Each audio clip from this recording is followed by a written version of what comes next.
अपनी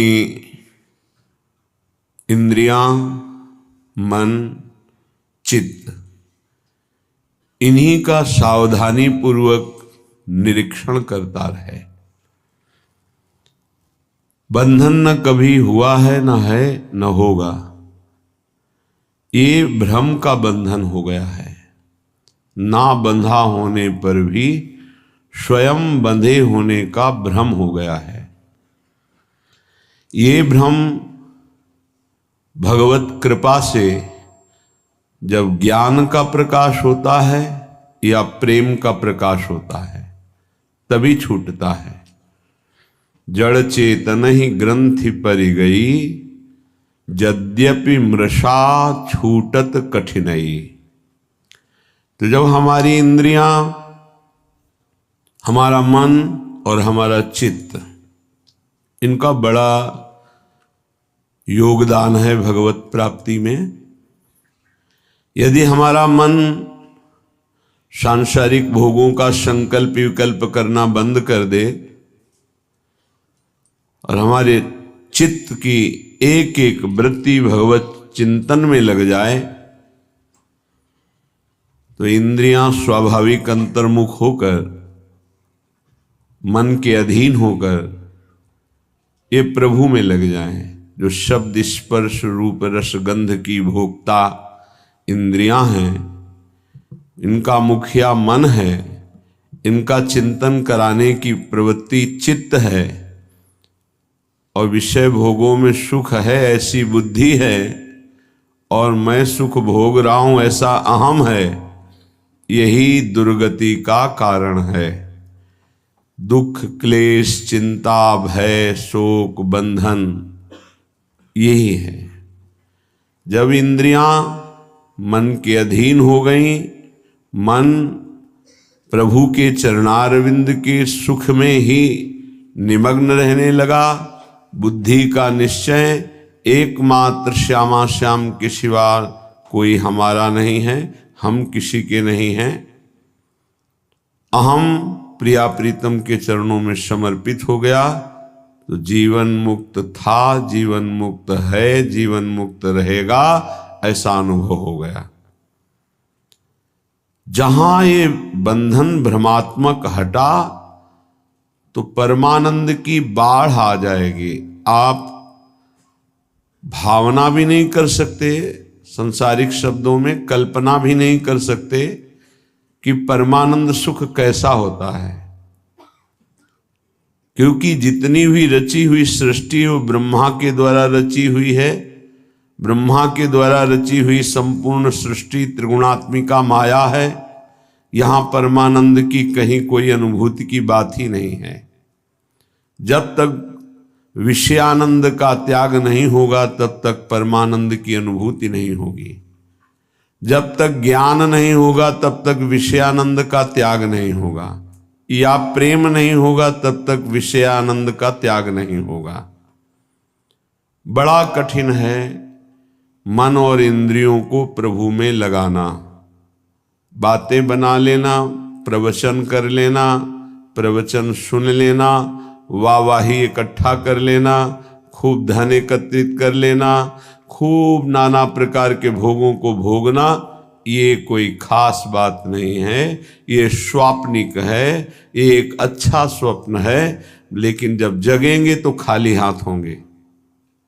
स्वप्न का कोई भी वैभव, भोग, सामग्री, परिवार जागृत होने पर कुछ नहीं होता, कुछ नहीं, 100% झूठा। ऐसे ही ये जो ब्रह्मा के द्वारा रचा हुआ संपूर्ण संसार है, जब आप भगवदानंद का जरा भी अनुभव करेंगे तो जेहि जाने जग जाए हेराई, जागे जथा स्वप्न भ्रम जाई। जिस परमात्म तत्व को जान लेने के बाद संसार ऐसे गायब हो जाता है जैसे स्वप्न में नाना प्रकार के पदार्थ, अनुकूल प्रतिकूल, व्यक्ति अनुकूल प्रतिकूल देखा, पर जब जगे तो कुछ नहीं था। उमा कहूँ मैं अनुभव अपना, सत हरि भजन जगत सब सपना। ये स्वाप्निक पूरा का पूरा जितना ब्रह्मा ने रचाया, आ ब्रह्म स्तंभ पर्यंतम सर्वम मायामयम जगत सत्यम सत्यम पुनः सत्यम हरेर्नामैव केवलम। तिनके से लेकर ब्रह्मलोक तक जितना कुछ है ये सब जादू का तमाशा है, माया है। आ ब्रह्म भुनान लोकान पुनरावर्तिनो अर्जुन, हे अर्जुन इसमें मत फंसो। ये सब बार बार जन्म मरण का चक्र बढ़ाने वाले हैं, मिटाने वाले नहीं हैं। यहां से लेकर ब्रह्मलोक तक एकमात्र सच्चिदानंद में वृत्ति लगा दे, चाहे गृहस्थ हो या विरक्त हो, अपने अपने धर्म का पालन करते हुए वृत्ति को नाम में लगाना है, नाम में जीवन करना है। अब समस्या ये है कि हमारा मन और हमारी इंद्रियां तो भोगों में लगी हैं, कैसे परमात्मा तत्व में लगे? तो श्रीपाद प्रबोधानंद जी महाराज कह रहे हैं, वशीकर्तुम शक्यो नहीं नहीं मनागिंद्रिय गणो, गुणो भूनैन्येकोऽपि प्रविशति सदा दोष निचयः। क्वायामः किं कुर्मो हरि हरि मयि सोऽप्य करुणः। स्ववासं श्रीवृन्दावन वितरमानन्यगतिकम्। क्या करूं, कहाँ जाऊं? क्वायामः कहाँ जाऊं? किम कुर्मो क्या करूं? हे हरि वशीकर्तुम शक्यो नहीं नहीं मनागिंद्रि गुणों। ये बहुत चंचल है मन, ये बहुत गंदी है इंद्रियां, बार बार भोगों में फंसा रही। हे मेरे हरि कहाँ जाऊं, क्या करूं? ये मेरे वश में नहीं हो रही। सच्चाई की बात यही है। बातें बना लेना, ज्ञान की बातें उपदेश कर लेना बहुत सरल है, पढ़ लो सुना दो, लेकिन इनको अपने आचरण में उतार लो। सोई महात्मा, चाहे वो गृहस्थ हो या विरक्त हो, शास्त्र की आज्ञा के अनुसार अपने अंतःकरण को चलाना ये महात्मा का लक्षण है। मन और इंद्रियों को स्वतंत्र रूप से भोगों में छोड़ देना ये विषयी पुरुष का लक्षण है। प्रायः बहुत संभालने पर भी, बहुत वर्षों तक इनको संयम में रखने पर भी कभी अहंकार न कर ले कि मैं संयमी हो गया, मैं जितेंद्रिय हो गया। जब तक प्रभु का मिलन न हो जाए तब तक मन और इंद्रिय पर विश्वास न करे कि मैं अमुक भोगों का विजयी हूं, त्यागी हूं। नहीं, कभी भी फिसल सकते हो। इसलिए आजीवन भगवत मार्ग के पथिक सावधान रह करके कभी गर्व नहीं कि मैं जितेंद्रिय हो गया, मैं मनोनिग्रही हो गया, मेरा क्या माया बिगाड़ सकती। नहीं, शिव विरंचिका मोहई को है बपुराण। और कौन बेचारा माया से युद्ध कर सकता है जब ये बड़े बड़े।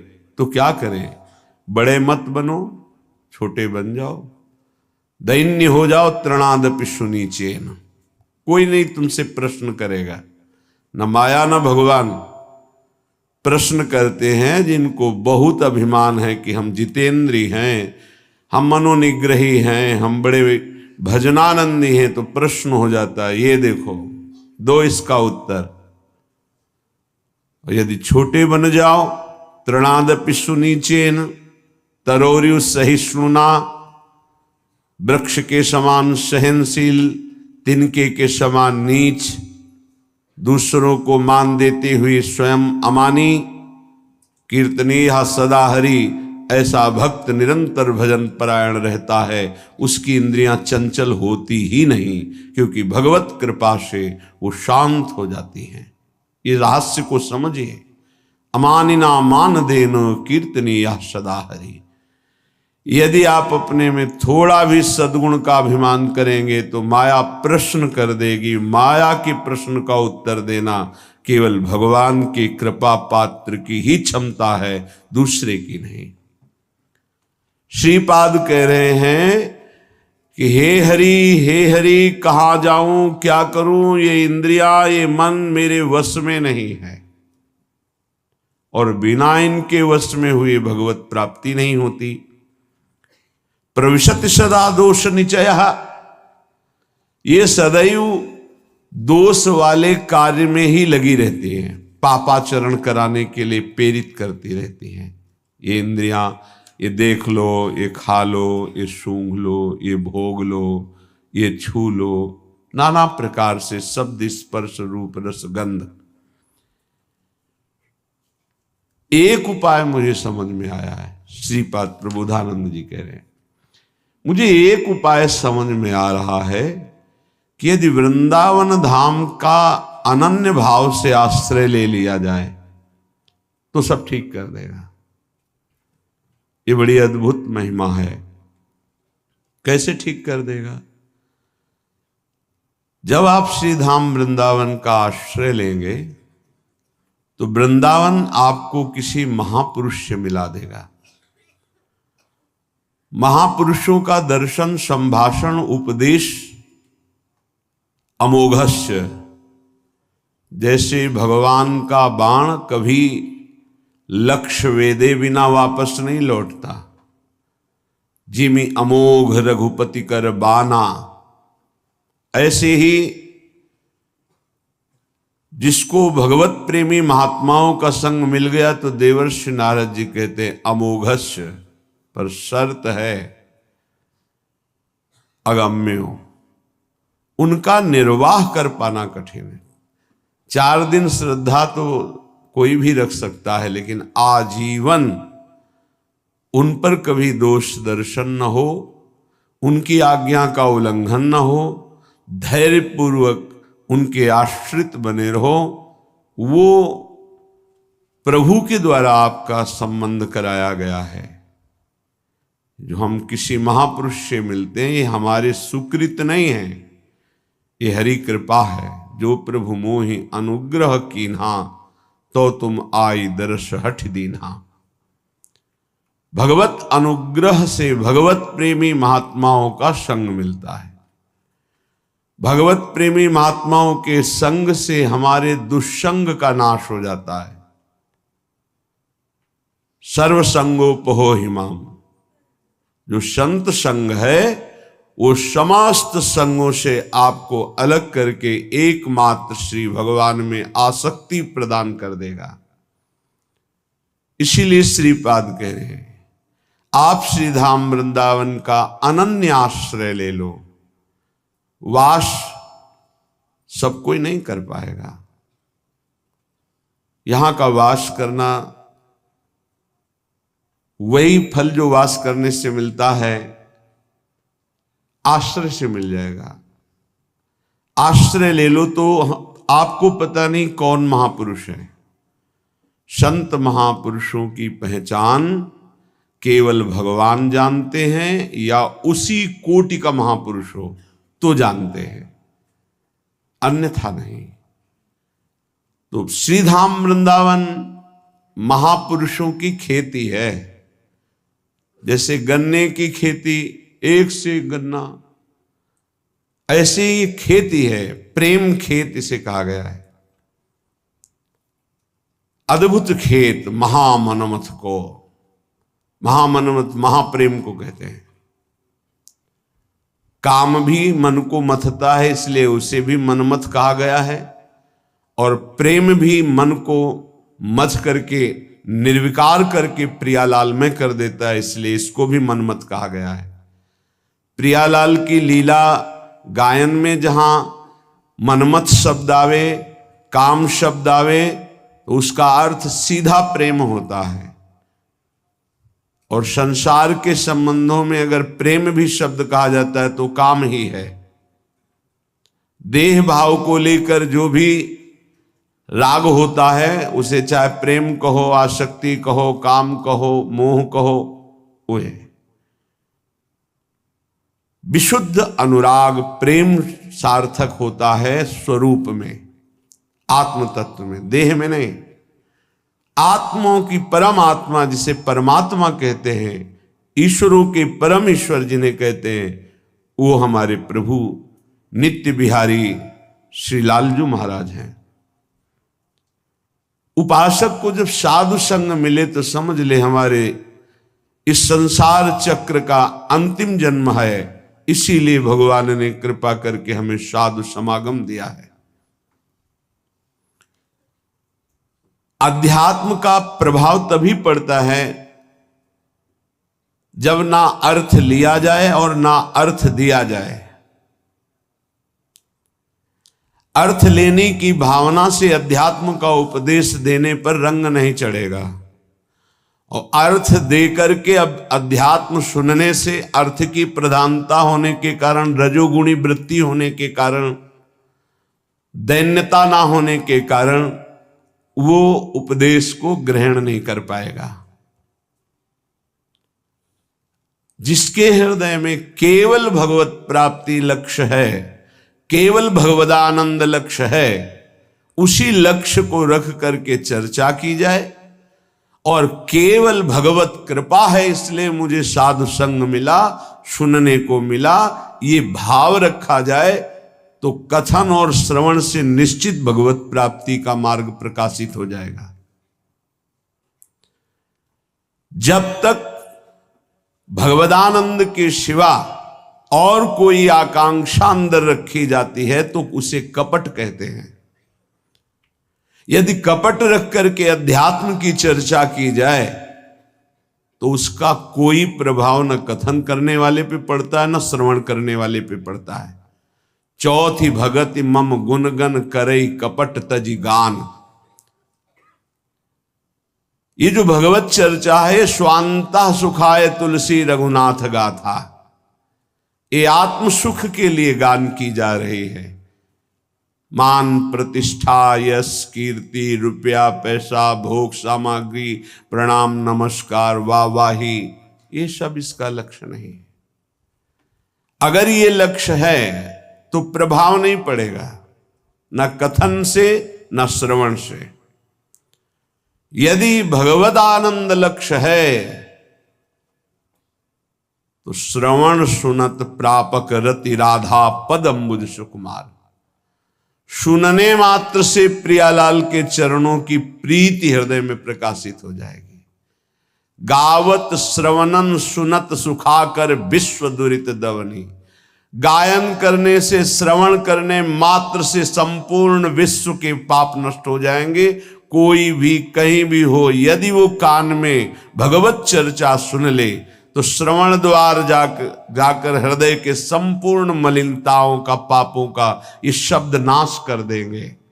क्योंकि निष्काम, निर्विकार, चिदानंद भाव की प्राप्ति के लिए लक्ष्य करके जब चर्चा होती है तो उसमें अद्भुत सामर्थ्य होती है।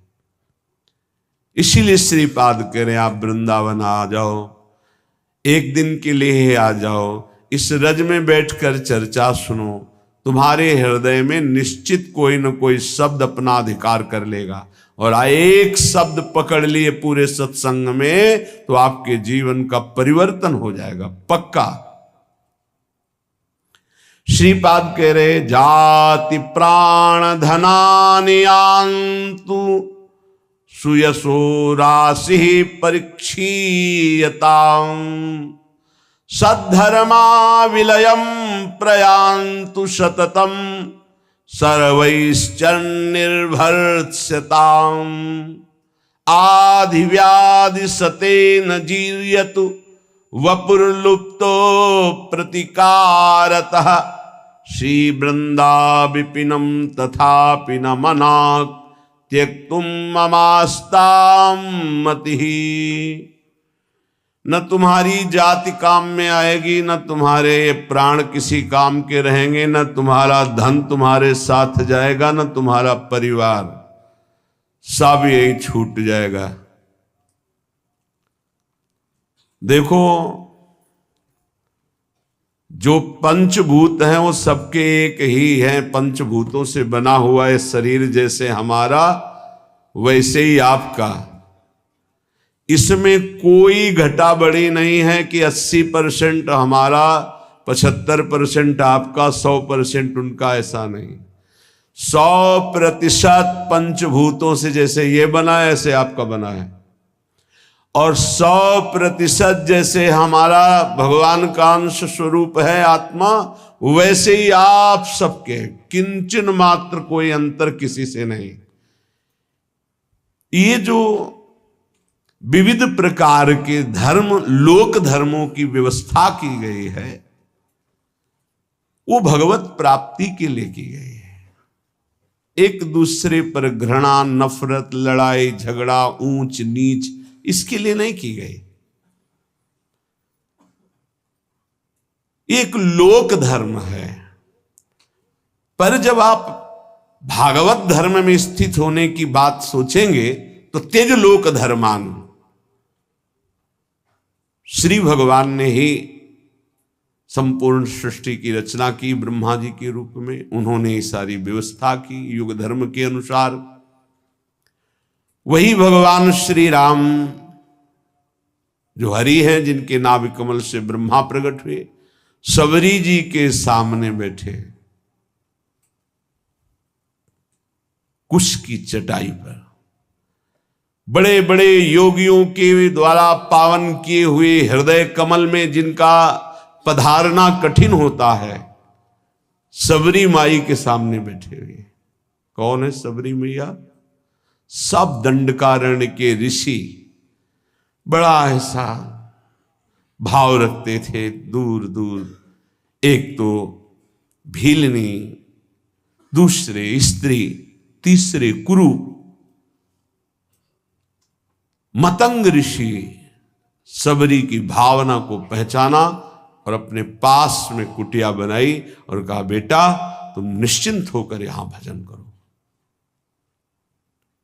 ये बड़े बड़े ब्रह्म ऋषि जन क्यों नहीं समझ पाए सबरी जी को कि इतनी उच्च कोटि की महान भक्ता है?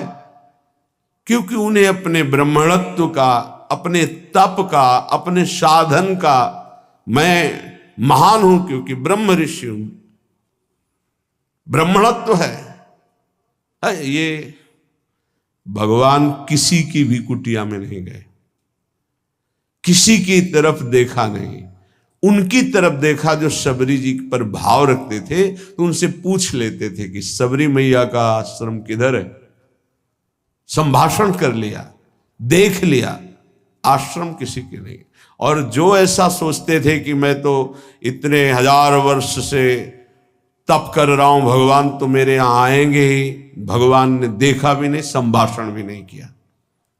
आश्चर्य है, भगवान सबरी जी के सामने कुशासन में बैठे हुए। सबरी जी एक एक बेर भगवान को दे रही है, जो रोज भाव से चयन करती थी। भगवान उससे बखान बखान के पार है। फिर भगवान सबरी जी की स्तुति करते हैं। जो नवधा भक्ति है वो उपदेश नहीं, क्योंकि भगवान के सामने ही प्रेमाग्नि में शरीर को भस्म करके वो भगवत धाम जा रहे, तो उपदेश दिया जाता है जो आचरण करे। सबरी जी में तो संपूर्ण प्रेम लक्षणा भक्ति का प्रादुर्भाव हो चुका है, जो नवधा भक्ति के बाद होती है। भगवान ने उसमें कहा कि जाति पाति कुल कर्म बढ़ाई, ये सब मैंने माना, मुझे ये कोई रिझा नहीं सकता। मैं अमुक हूं, मैं अमुक हूं, मैं अमुक। मानव एक भगति कर नाता, एकमात्र मैं भक्ति का नाता मानता हूं, और वो किसी के अहोवत्सो पचतो गरियान यज्ञ वर्तते नाम तुभ्यम। वो चांडाल भी जगत पूजनी हो जाता है जिसकी जिभ्या पर भगवत नाम हो। जो भगवान का भक्त हो चरणोदक लेकर पीना चाहिए, वो चाहे स्वपच हो, चांडाल हो, किसी भी कुल में जन्मा हो। और जो भगवान की भक्ति से विमुख है, वो कोई भी हो, वो इस सच्ची मानो वही स्पर्श करने योग्य नहीं है जो भगवान से विमुख है। और जो भगवान के सन्मुख है वही सर्व पूजनीय सर्व वंदनीय है। ये केवल एक मर्यादा बनाई गई लोक व्यवहार के संचालन के लिए। सत्य वस्तु ये है कि जो ये शरीर है वही सांप के शरीर है, जो ये आत्मा है वही सांप की एक आत्मा है। इतना भी भेद नहीं, इतना भी अंतर नहीं है। जैसे छोटा भाई बड़े भाई के चरण छूता है तो वो महान नहीं हो गया है, वो नीच नहीं हो गया छोटा भाई, वो बड़ा महान नहीं हो गया। एक मर्यादा है लोक व्यवहार की। तत्वतः दोनों में एक ही आत्म तत्व है, दोनों के एक ही पांच भौतिक शरीर से निर्माण हुआ। ये जो जाति है, जो शरीर है, जो प्राण है, जो धन है, जो परिवार का संबंध है, ये केवल लोकवत है। एक ऐसे ही चंद दिनों में सब छूट जाएगा। ना ये पहले मिला था ना ये बाद में रहेगा, ये बीच में कुछ समय के लिए, जिसे तुम बहुत लंबा समय समझते हो, 70 वर्ष 80 वर्ष, ये कुछ नहीं है। विचार करके देख लीजिएगा। श्रीपाद कह रहे हैं ये सब नष्ट हो जाएगा, छूट जाएगा। जिस लिए आए हो खास बात उसको तुम भूल गए हो। तुम परम धर्म की प्राप्ति के लिए आए हो। सावई पुंसो परो धर्मो ये तो भक्ति अधोक्षजे। भगवान श्री कृष्ण चंद्रजू के चरणारविंद की प्रेम लक्षणा भक्ति नहीं मिली तो जीवन का कोई लाभ आपने प्राप्त नहीं किया। यदि आपको भगवत नाम जप, भगवत लीला गुणानुवाद, भगवत धाम आश्रयवास, भगवत प्रेमी महात्माओं का संग मिल गया तो अब आपके कल्याण में, परम पद की प्राप्ति में कोई संशय नहीं है। हां, थोड़ा धैर्य धारण कीजिए। यदि आपका कोई निरंतर तिरस्कार करे तो भी भजन को छोड़ना मत और भजन को खर्चा मत होने देना। श्रीपाद कह रहे हैं प्रयांतु सततम सर्वैश्च निर्भरताम। तुम्हारी निंदा करे, तुम्हारा अपमान करे, नाराज मत होना, नहीं तुम्हारा भजन खर्चा हो जाएगा। सह जाना तो तुम्हारे रहे हुए पाप नष्ट हो जाएंगे, भजन सुरक्षित, भगवत प्राप्ति। ये युक्ति है अपने भजन को बचाने की, भजन को बढ़ाने की, भजन को पचाने की। बहुत जरूरी है ये सहनशीलता। और कह रहे मेरे शरीर को सैकड़ों व्याधियां रोग आ जाएं तो भी निश्चिंत रहना, चिंता मत करना। ना भजन छूटने पावे और ना भजन का प्रयोग करना तो निश्चित इसी जन्म में भगवत प्राप्ति हो जाएगी। होता क्या है, 2-4 माला जपा, जहां समस्याएं आई तो भजन भी छूटा और संकल्प भी बना दिया कि प्रभु जो कुछ भी भजन साधन हुआ ये हमारी कामना पूर्ण हो जाए। अगर उसके समान भजन है तो हो जाएगी, नहीं है तो फिर नहीं होगी, तो आस्तिकता भी आपकी नष्ट हो जाएगी। ये परमार्थ है, इसको अंदर से समझने की चेष्टा करो। बाहरी व्यवहार नहीं है, ये अध्यात्म है। लेश मात्र भी भजन छूटने की इच्छा ना रह जाए। ये कैसे होता है? जब भजन से बढ़कर कोई सुखद वस्तु लगती है, व्यक्ति लगता है, परिस्थिति लगती है तो भजन छूट जाता है। ये आप बहुत धैर्यपूर्वक पकड़िए। भजन से बढ़कर जब कुछ लगेगा तभी छूटेगा भजन, नहीं छूटेगा। रक्षति संसार भयात् सदोष मप्य शेष देह भृद वृंदम वृंदावनमिति तेन प्रथितं तन्नोमि काननम किमपि। यहां का एक प्रभाव है कि चाहे जितना पापी नीच दोष युक्त पुरुष हो, जहां वृंदावन का आश्रय और करुणा से कहीं उसको कुछ दिन वास करने की रुचि हुई, तो प्राणी समूह के समस्त पाप और दोषों का नाश करके अनिर्वचनीय भाव अंदर भर देना, यह धाम की कृपा। सत्य सत्य सत्य, अनिर्वचनीय भाव हृदय में भर देना, ये धाम की कृपा। कैसे वाणी की सामर्थ्य नहीं कि श्रीधाम वृंदावन की कृपा की बात बता सके।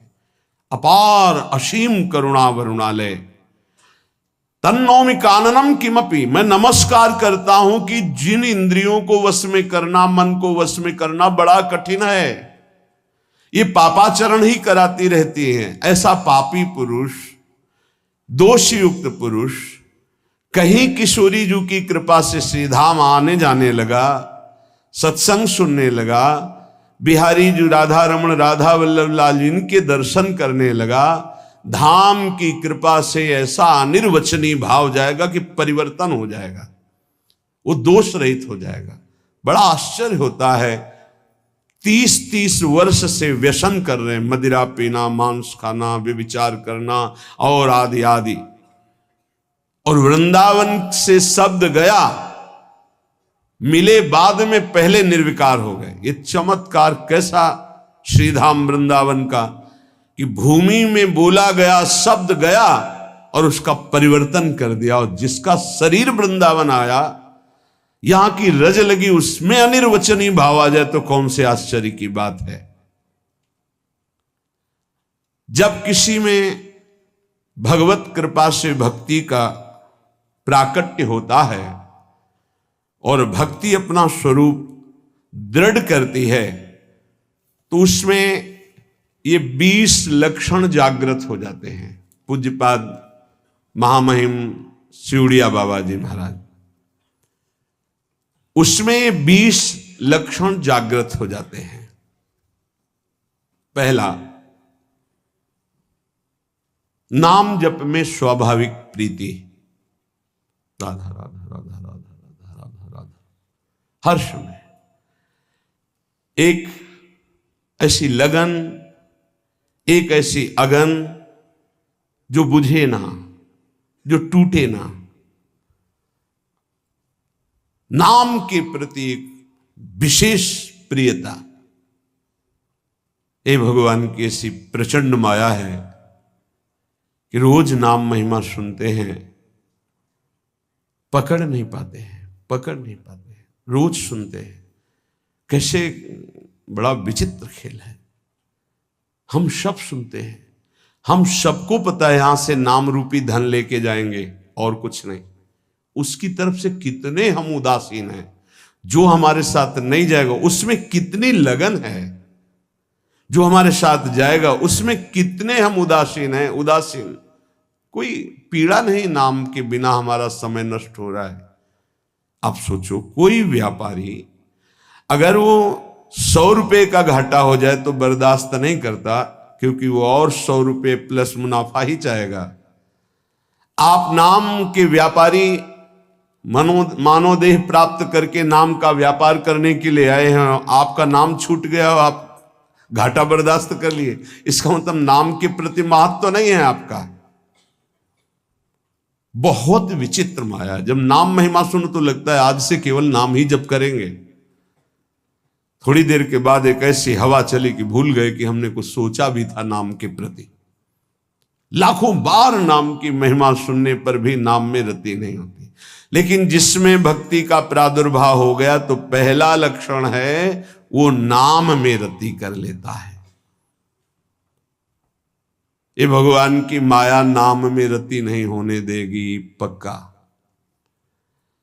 ये भगवान की भक्ति ही नाम में रति होने देती है। लाख समझाओ, नाम में रति नहीं हो सकती। और सब कुछ करने का मन करेगा, नाम सुमिरन का ये निश्चित निश्चित निश्चित भगवत प्राप्ति। अगर आपकी नाम की माला चल रही श्वासों में, बस निहाल हो जाओगे। कुछ पकड़ो या ना पकड़ो, निहाल हो जाओगे। मान लो हमारी